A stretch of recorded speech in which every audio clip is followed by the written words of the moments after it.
toutes et à tous. Alors aujourd'hui, une nouvelle petite vidéo pour vous présenter un nouvel outil de gémologie euh, que je vous montre ici. Alors un outil très simple et qui encore une fois porte un nom très compliqué, le dichroscope. Donc oulala, dichroscope, un terme très compliqué qui, je suis sûr, si vous l'utilisez au Scrabble, va vous rapporter énormément de points. Et bien, si vous l'utilisez en gémologie, il va vous permettre d'identifier pas mal de pierres pour éviter justement de vous faire avoir. Alors le dichroscope, donc je vous le montre, c'est ce petit objet-là. Alors, son nom est très compliqué, mais en fait, sa composition est très très simple. Vous avez ici la partie dans laquelle vous allez mettre l'œil. Ensuite, je ne sais pas si vous voyez le reflet, mais en fait, à l'intérieur, donc c'est un tube noir, hein, à l'intérieur de ce tube, vous avez un système de loupe qui permet un grossissement, comme indiqué ici, c'est un grossissement par 12. Il faut que je retrouve, voilà, ici. Donc vous avez une lentille qui fait office de loupe, et à son extrémité, je ne sais pas si vous allez le voir comme il faut, alors, voilà. En fait, vous voyez, voilà, sur cette lame, en fait, vous voyez une séparation au milieu. Et en fait, cette séparation indique deux choses. Ce sont deux filtres polarisants qui sont mis côte à côte. Donc d'un côté, vous avez, on va dire, une composante dans une direction. Et de l'autre côté, vous avez la composante dans la direction perpendiculaire. Voilà.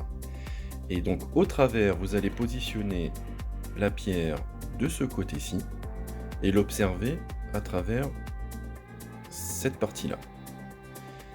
Et donc le but de cette vidéo, c'est de vous montrer déjà comment il fonctionne, qu'est-ce qu'on peut voir en fonction de la nature des pierres, et puis surtout comprendre à quoi sert ce petit outil qui est vraiment minuscule, qui se transporte partout. Et pour un gémologue, c'est vraiment un outil, je trouve, très très très utile. Alors avant de commencer à vous montrer en live ce que donne le dichroscope, juste vous rappeler quelques petites notions que j'avais déjà commencé à aborder lors de ma vidéo sur le polariscope. En fait, je vous avais présenté les types de pierres en étant très succinct. Donc je vous avais parlé des pierres isotropes et des pierres anisotropes. Alors pour rappel, une pierre isotrope, qu'est-ce que c'est ? Si je schématise ma pierre en forme de cube, donc en 3 dimensions, une pierre isotrope, j'ai mon rayon incident qui rentre dans la pierre, et j'ai ce même rayon qui sort, mais juste dévié. Donc ce qu'il faut savoir, c'est que quand je parle de rayon incident, vous pouvez assimiler ça à une couleur. Et ça sera important pour la suite, pour le fonctionnement du dichroscope. Donc en gros, si je fais rentrer une couleur dans ma pierre, en sortie de pierre, j'ai la même couleur, mais qui a juste été déviée. C'est-à-dire que le point d'entrée et le point de sortie sont différents. Ils ne sont pas directement opposés sur la face du cube. Exemple de pierre isotrope, eh bien, du verre par exemple, parce qu'on a du verre naturel, comme le verre libique ou des tectites. On a également la catégorie du grenat et du spinel. Et étrangement, grenat et spinel en fait vont cristalliser en forme de cube.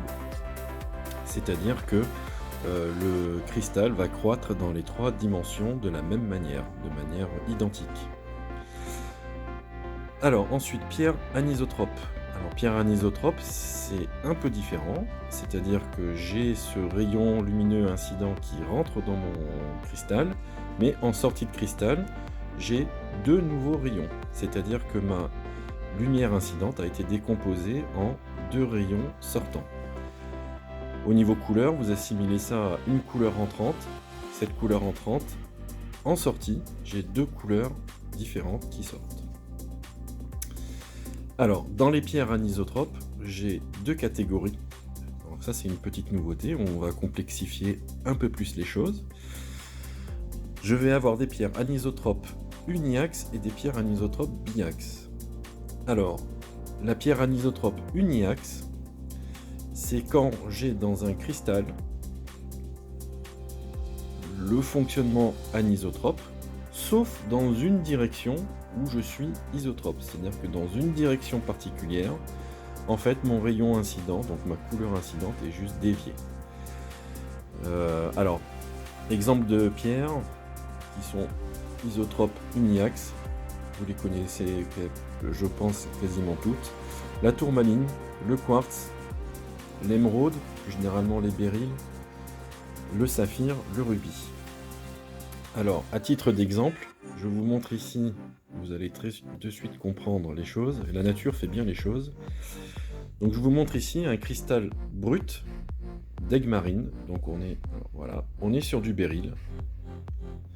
Et vous voyez que ce cristal-là, en fait, on voit que dans une direction, c'est-à-dire la hauteur, mon cristal s'est développé plus rapidement que dans les autres directions. Et bien, cette direction de cristallisation la plus rapide, c'est ma direction d'isotropie. Dans toutes les autres directions, je suis avec ce fonctionnement-là. Une couleur entrante, une couleur sortante. Donc mes pierres biaxes, elles, en exemple, j'ai la tanzanite et le péridot, et je vous montrerai ce que ça donne la tanzanite. J'ai eu la possibilité de faire 2-3 photos au travers du dichroscope sur la tanzanite, c'est vraiment très très flagrant. Donc, dans toutes les directions, pour le biaxe, quelle que soit la direction d'observation du cristal, je vois deux rayons, donc deux couleurs sortantes. Alors, comment fonctionne mon dichroscope? Eh bien, mon dichroscope, en fait, je vais le positionner ici. Donc, ce qui va rentrer dans le dichroscope, en fonction de la nature de la pierre, c'est ce qui va sortir de la pierre avec un rayon incident. Donc, c'est schématiquement, je vais observer, si je suis en isotrope, je vais observer la couleur qui sort, et si je suis anisotrope, je vais observer les deux couleurs qui sortent. Alors, je suis toujours avec mes super petits schémas, je vous cache ça parce que ça c'est le résultat. Donc en fait, je positionne mon œil ici, quand je regarde au travers du dichroscope, dans cette direction-là, donc ma pierre est en 3 dimensions, je me mets mon œil qui suit cette direction-là, mon œil voit en fait un plan avec les deux composantes ici, et ces deux composantes, au travers des filtres polarisants du dichroscope, en fait d'un côté je vais voir la composante ici, et de l'autre côté je vais voir la composante ici. Donc en fait, si j'ai un seul rayon qui sort de ma pierre, au travers de mon polariscope, je vais voir la composante de la couleur sur cet axe-là et la composante de la couleur sur cet axe-là. Dans toutes les directions, vu que c'est la même couleur qui sort, en fait, au travers de mon polariscope, pour une pierre isotrope, en fait, je n'observerai qu'une seule couleur. Maintenant, si je me mets en mode pierre anisotrope, comme j'ai des directions dans lesquelles je vois en sortie deux rayons lumineux, donc deux couleurs, au travers de mon dichroscope, en fait, quand je vais regarder dans une direction, je vais voir une couleur ici et une couleur ici. La particularité, c'est que comme ma pierre uniaxe, elle a une direction dans laquelle je n'ai qu'une seule couleur en sortie de pierre, donc un seul rayon qui sort de la pierre, en fait, je vais voir au total, quelle que soit la direction dans laquelle je tourne ma pierre, je ne vais observer au final au travers du dichroscope que deux couleurs. Maintenant, si je suis biaxe, vu que dans toutes les directions, j'ai deux rayons lumineux qui sortent, donc 2 couleurs qui sortent, et ben, au final, au travers de mon dichroscope, je vais pouvoir observer au maximum 3 couleurs.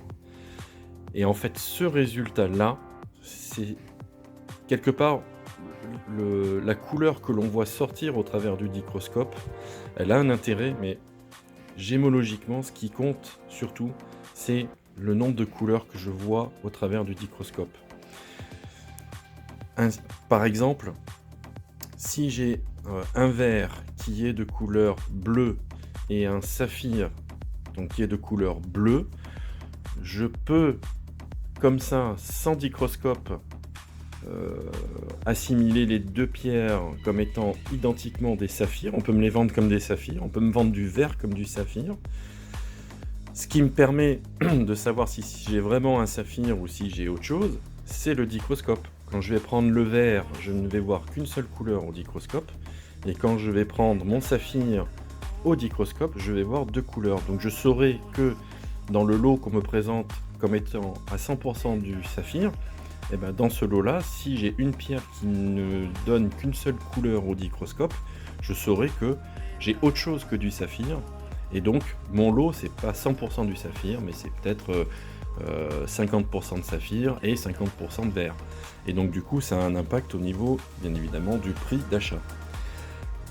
Alors, la couleur, elle va compter, ce qu'on voit au travers du dichroscope, au niveau couleur, ça va compter plus au niveau de la taille de la pierre, puisque on va tailler la pierre de manière à maximiser, en fait, une des couleurs que l'on voit ici au travers du dichroscope. Je prends par exemple l'exemple de la tanzanite. La tanzanite, vous allez voir, il y a plusieurs couleurs possibles. Il y a une couleur qui est très prisée, c'est le bleu. Donc en fait, on va prendre la pierre, trouver la direction dans laquelle je vois le bleu, et je vais tailler ma pierre de manière à ce que quand je regarde ma pierre de face, je ne vois du bleu. Voilà. Donc, avec toutes ces petites infos théoriques, maintenant je pense qu'il est grand temps de voir en pratique ce que ça peut donner. A tout de suite. Alors, le mieux pour utiliser le dichroscope, ça va être de se mettre en fait, d'éclairer la pierre avec la lumière du jour. C'est ce qui sera le plus efficace. Alors, pour nos petits tests pratiques, je vais donc utiliser pour vous montrer au niveau pierre isotrope. J'ai ici voilà un petit exemplaire de verre libique, donc c'est du verre naturel voilà, de ma collection perso. Donc vous voyez sa couleur, ça a une couleur un peu jaune verte. Voilà. Et je vais utiliser le cristal d'Egmarine que je vous ai montré tout à l'heure, en vous montrant ce qui se passe dans, par exemple, la direction d'observation ici, comme ça, et la direction d'observation comme ça. Direction qui est donc la direction de croissance la plus rapide du cristal. Alors, pour ce faire, je mets mon dichroscope en place.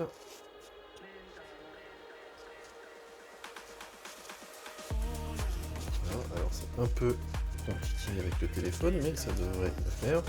Donc vous voyez bien au travers de la caméra la zone de séparation. Et donc cette zone de séparation, à droite, vous allez, si je suis anisotrope, vous devriez voir une couleur différente de ce qu'il y a à gauche, puisque gauche-droite, séparé par le milieu, ce sont 2 filtres différents. Alors je commence avec le verre libique. Donc matière isotrope. Donc, je l'observe dans cette direction-là. Vous voyez que à gauche et à droite, j'ai exactement la même couleur. Si je change de direction d'observation, alors là la tranche est plus fine, mais vous voyez exactement la même couleur. Et si je prends la pierre comme ça, voilà, je vais le rapprocher, vous voyez que c'est aussi exactement la même couleur. Donc j'ai une seule couleur. Je sais que ma matière est isotrope. Je prends maintenant mon aigue marine. Et là, regardez ce qui se passe. J'ai un bleu très poussé à droite et on va dire un bleu ciel très clair à gauche. Si je tourne ma pierre dans une autre direction, pareil. Là, je vois deux couleurs. Et regardez bien la couleur que vous avez à gauche. Donc le bleu ciel.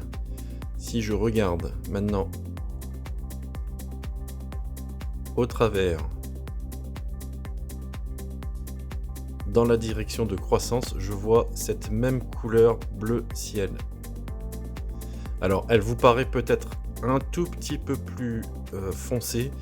C'est lié en fait à la présence de mes doigts.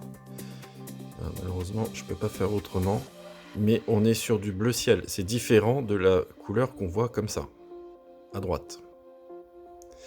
Donc, sur mon aigue marine, en fait, je ne vois, si je regarde dans cette direction-là, voilà, vous voyez, à gauche maintenant le bleu très caractérisé, et à droite le bleu très très clair.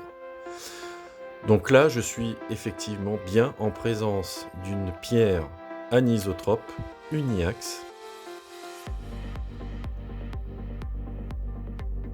Voilà. Donc si on me présente un verre bleu et du béryl bleu en lot que je dois acheter, par exemple, et on me le vend bien évidemment au prix du béryl, si en utilisant mon dichroscope, je m'aperçois que je n'ai qu'une seule couleur sur plusieurs pierres, je sais que mon lot n'est pas composé uniquement de béryl. Voilà. Alors maintenant, je vais vous montrer ce que ça donne au niveau de la tanzanite. Malheureusement, c'est une gemme qui coûte assez cher, qui est très recherchée, mais qui est vraiment très très éloquente en termes de coloration. Je vous montre ce que ça donne au travers du dichroscope.